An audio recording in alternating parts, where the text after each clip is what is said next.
And we'd sit up in her bedroom, and the bedroom overlooked this crosswalk, this intersection. And we looked at each other and said, God, if only we had a car. Now, we lived in Huntington Park, and the nearest beach was 40 miles away. And we were so hot then. We had our bleached hair. I still have bleached. But it was more helmet-like at the time. We both had bleached blonde helmets, and our outfit of the day was a muumuu. You remember the muumuu? And these big, giant, fuzzy slippers that we were wearing. So, anyway, we got this great idea that Sam and Seal went to bed early, and they had two really cool cars in their garage. A T-Bird, which they got a new one like every 3 years, and this 58 red, cool Chevy. So we came up with this plot. There were two plots. One, how do we get the car? One, how do we get the money to put gas in the car?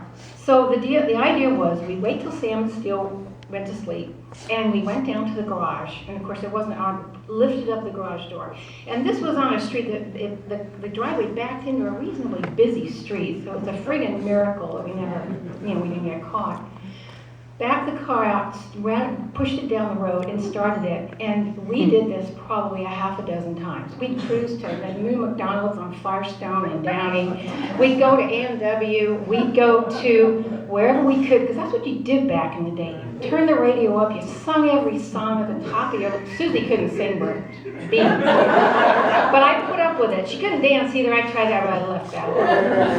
But so we would drive anyway. But the ultimate deal was we decided, how in the hell do we get to the beach? So one day we decided we were going to take the car out and we were going to go to Dana Point. It's 55 miles. It's 1963. There's only a partial freeway. How the hell we got there, I haven't got a clue. But we had our helmet head hairdos, we had our muumuus, and we would never get out of the car because we looked hot from here up. From here down, not so much. So we get to Dana Point, and there's probably a lot of details which my mind is like, oh, we get to Dana Point, and it's probably 11 o'clock at night. Two 15-year-old girls, no driver's license.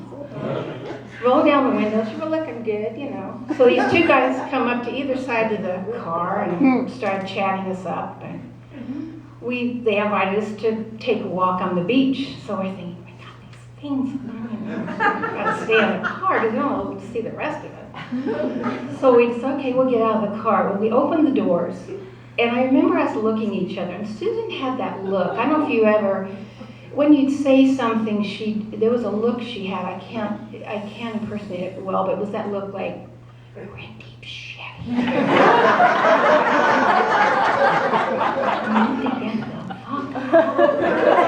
we got back in the car and we drove off, and we somehow got back to Huntington Park. And obviously we must have pushed the car back in the drive. Anyway, I'll keep this really short, but what happened was, and the years went by and I went on my way, and Susie went to Haight, and I visited her in all these different places.